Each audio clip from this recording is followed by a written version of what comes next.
Brought to you by Skill Fantasy. यहाँ है fair play assurance, quick game access और easy transaction, 100% secured और instant one click withdrawals. Download करना तो बनता है।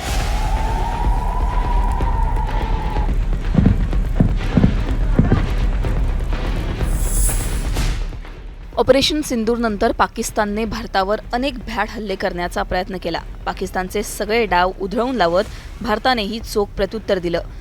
गेल्या आठवड्याभरापासून भारत आणि पाकिस्तान यांच्यात सुरू असलेला तणाव बंद झाल्याची चिन्ह दिसली जेव्हा अमेरिकेचे राष्ट्राध्यक्ष डोनाल्ड ट्रम्प यांनी दोन्ही देशांमध्ये मध्यस्थी करून शस्त्रसंधीची घोषणा केली। शस्त्रसंधीची घोषणा झाल्याच्या 3 तासातच पाकिस्तान पलटला आणि पुन्हा एकदा सीमेवर भ्याड हल्ले सुरूच असल्याचं समजलं। दरम्यान MIMचे प्रमुख असदुद्दीन ओवैसी यांनी शस्त्रसंधीच्या घोषणेवर प्रतिक्रिया देत या संबंधात काही प्रश्न उपस्थित केलेत। ओवैसी म्हणाले, जोपर्यंत पाकिस्तान भारताविरुद्ध दहशतवाद पसरवण्यासाठी त्यांच्या भूमीचा वापर करत राहील तोपर्यंत कायमस्वरूपी शांतता शक्य नाही।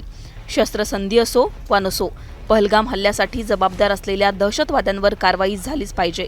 भारतावर जेव्हा जेव्हा बाह्य आक्रमण झालंय तेव्हा तेव्हा सरकार आणि सशस्त्र दलांना नेहमीच मी पाठिंबा दिलाय आणि देत राहील, असं म्हणत ओवैसींनी शस्त्रसंधीवरून सरकारसमोर 4 प्रश्न ठेवले। पंतप्रधान नरेंद्र मोदींऐवजी परदेशाच्या राष्ट्राध्यक्षांनी शस्त्रसंधीची घोषणा का केली? शिमला करार 1972 पासून भारत नेहमीच तिसऱ्या पक्षाने हस्तक्षेप करण्याचा विरोध करत आलाय, मग आपण आता तो का स्वीकारला? मला आशा आहे की काश्मीरचा मुद्दा आंतरराष्ट्रीय स्तरावर जाणार नाही, कारण तो आपला अंतर्गत प्रश्न आहे।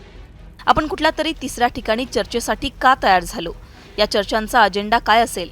अमेरिका ही गॅरंटी देतय का की पाकिस्तान त्यांच्या भूमीवरून दहशतवादाला प्रोत्साहन देणार नाही? आपण पाकिस्तानला भविष्यातील दहशतवादी हल्ल्यांपासून रोखण्याचा आपला उद्देश पूर्ण केलाय का? आपला उद्देश फक्त ट्रम्प यांच्या मध्यस्थीच्या माध्यमातून शस्त्रसंधी करणं एवढंच होता की पाकिस्तानला अशा स्थितीत आपण आणू जिथे अशा हल्ल्यांचा विचार तो स्वप्नातही करू शकणार नाही?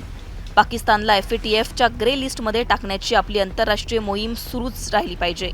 ओवैसींनी सरकारला विचारलेल्या या प्रश्नांवर तुम्हाला काय वाटतं हे कमेंटमध्ये नक्की कळवा।